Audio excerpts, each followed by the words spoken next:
अवधूत चिंतन श्री गुरुदेव दत्त श्री स्वामी समर्थ। नमस्कार, तुम्हा सर्वांचं आपल्या स्वामी शक्ती या चॅनल मध्ये मनापासून स्वागत आहे। भक्तांनो, बघा 2 नोव्हेंबर 2024 पासून सुरू झालेला आहे कार्तिक महिना। कार्तिक महिना आला की सगळ्यांनाच आठवतं पवित्र स्नान, धार्मिक स्थळी जाऊन दान करणं, धार्मिक स्थळी जाऊन पूजा अर्चा करणं। कारण कार्तिक महिना हा सर्वात पवित्र आणि अत्यंत महत्त्वाचा महिना मानला जातो।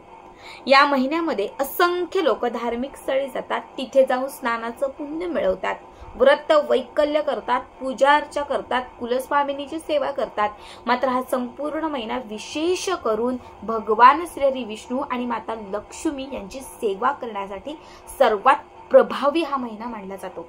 जसं श्रावण महिन्यात आपण महादेवांची सेवा करतो, मार्गशीर्ष महिन्यात आपण माता लक्ष्मीची सेवा करतो, म्हणजे प्रत्येक महिना हा प्रत्येक देवांसाठी समर्पित असतो। तसा कार्तिक महिना हा भगवान श्री विष्णूंची सेवा करण्यासाठी उच्च कोटीचा मानला जातो। कारण या महिन्यामध्ये जो आपला चतुर्थ मास आहे, हा चतुर्थ मास समाप्त होतो।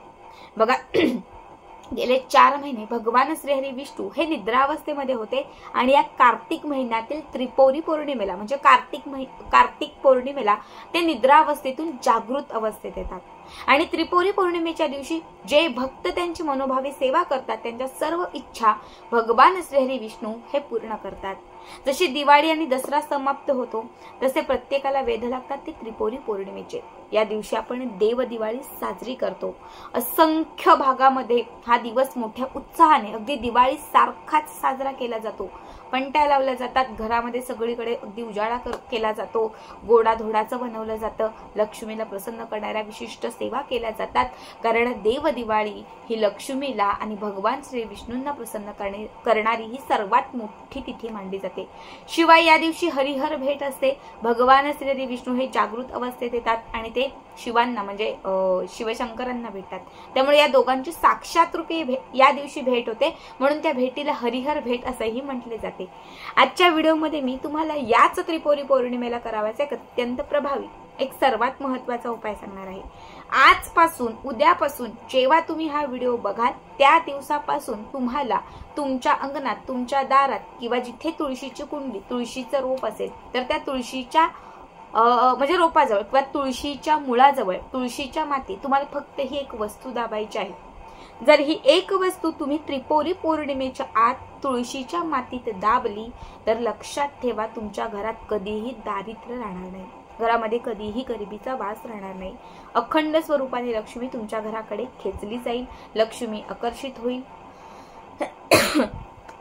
मनातील इच्छा पूर्ण होईल।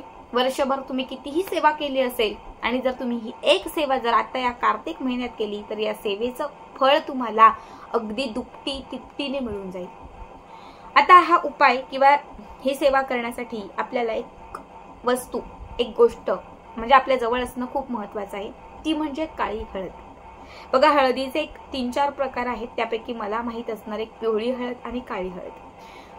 बघा, ज्या दुकानांमध्ये आयुर्वेदिक गोष्टी मिळतात त्या दुकानात तुम्हाला काळ्या रंगाची हळद सहज मिळून जाईल।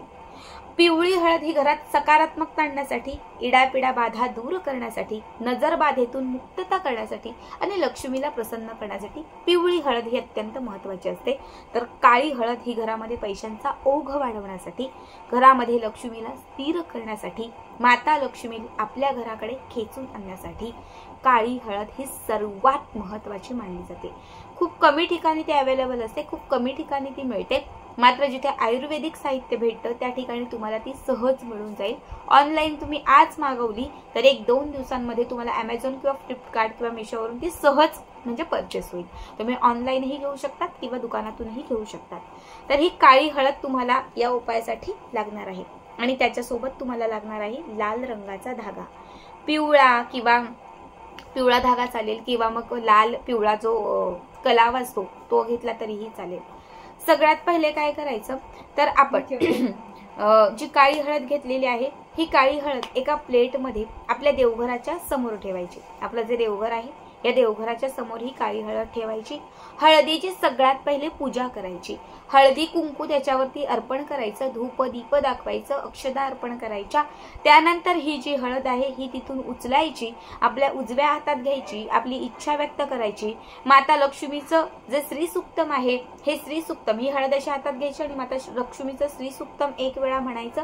एक वेळा तुम्हाला पुरुष सुक्तम म्हणायचं आहे, एक वेळा श्री सुक्तम संस्कृत मध्ये, एक वेळा पुरुष सुक्तम संस्कृत मध्ये, आणि त्यानंतर ओम नमो भगवते वासुदेवाय नमः, ओम नमो भगवते वासुदेवाय नमः या मंत्राचा एक माळ जप करायचा। आणि त्याच्यानंतर माता लक्ष्मीचा जो कमलात्मक मंत्र आहे या कमलात्मक मंत्राचा एक माळ जप करायचा। ह्या सेवा करून झाल्या की त्यानंतर ही जी हळद आहे त्या हळदीला तो लाल धागा बांधायचा, किंवा कलावा घेतला असेल तर तो धागा त्या हळदीला बांधून द्यायचा। ठीक आहे। आता त्यानंतर आपल्या अंगणात जिथे कुठे तुळस असेल, बघा तुळस ही घरात सकारात्मकता आणणारी असते, तुळस ही आपल्या घराची भरभराट करणारी असते। आपल्या दारात तुळशीचं रोप असावं। ज्यांच्याकडे अजूनही तुळस नाही त्यांच्यासाठी हा कार्तिक महिना खूप पवित्र महिना आहे, तर तुम्ही या महिन्यामध्ये तुळशीचं रोप जर आपल्या दारात लावलं तर खूप उत्तम राहील। ठीक आहे। तर तुम्हाला या तुळशीच्या बुडाजवळची थोडी माती बाजूला करायची आहे, आणि थोडीशी माती बाजूला करून हे जे हळदीचं कुड आहे, काळी हळद जी आहे ती तुम्हाला त्या मातीमध्ये दाबायची आहे। वरती पुन्हा थोडीशी हळद तुम्हाला घालायची आहे। पूर्ण ते हळदीचं कुड त्याच्यामध्ये दाबून दिलं की त्याच्यानंतर आपल्याला एक छान दिवा घ्यायचा आहे, आणि हा दिवा तुम्हाला त्या हळदीवरती संपूर्ण पौर्णिमा म्हणजे पौर्णिमेचा दिवस येईपर्यंत दररोज तुम्हाला त्या काळ्या हळदीवरती हा दिवा दररोज तुम्हाला प्रज्वलित करायचा आहे। बघा तुम्ही आज उद्यापासून जेव्हापासून हा उपाय कराल आणि जेव्हापासून त्या हळदीवरती तुम्ही हा दिवा त्या तुळशीच्या समोर प्रज्वलित कराल, जसा तो दिवा प्रज्वलित राहील त्या हळदीवरती तुमच्या घरातील सगळी नकारात्मक शक्ती, इडापिडा सगळं खेचलं जाईल, आणि जशी त्या दिव्याची ज्योत पेटत जाईल म्हणजे प्रज्वलित होत जाईल, तशी त्यातून जी ऊर्जा निर्माण होईल ही तुमच्या घरामध्ये तुमच्या आयुष्यात सकारात्मकता आणत राहील। खूप साधा उपाय आहे। या पौर्णिमे तिथीचा हा खास उपाय आहे, नक्की करा। आणि आजचा हा व्हिडिओ तुम्हाला कसा वाटला कमेंट करा। लक्षात ठेवा हा उपाय करत असताना तुम्हाला काही नियमही पाळायचे आहेत। जेव्हा तुम्ही आज उद्यापासून हा उपाय करताय तुम्हाला मांसाहार खायचं नाहीये किंवा कुठल्याही प्रकारचं व्यसन करायचं नाहीये। जेव्हा तुम्ही हा उपाय करायला सुरुवात कराल आणि जर तुम्हाला मध्ये सूतक किंवा मासिक धर्म आला तर ही सेवा तुम्हाला करता येणार नाही, कारण तुळस ही खूप पवित्र असते, जी भगवान श्री विष्णूंना सर्वात प्रिय मानली जाते, आणि हा संपूर्ण महिना त्यांच्यासाठी समर्पित आहे। म्हणून तुळशीच्या माती जेव्हा तुम्ही ही वस्तू दाबाल आणि जेव्हा तुम्ही त्याच्यावरती हा दिवा प्रज्वलित कराल तेव्हा फक्त तुम्हाला भगवान श्री विष्णू आणि माता लक्ष्मी यांचा आशीर्वाद प्राप्त होत राहील। त्यामुळे जर काही म्हणजे मासिक धर्म वगैरे असेल तर त्या काळामध्ये ही सेवा करता येणार नाही, बाकी इतर वेळेस कुणीही सेवा केली तरीही चालेल। खूप साधा सोपा उपाय आहे, नक्की करा। आणि आजचा हा व्हिडिओ तुम्हाला कसा वाटला कमेंट करा। श्री स्वामी समर्थ।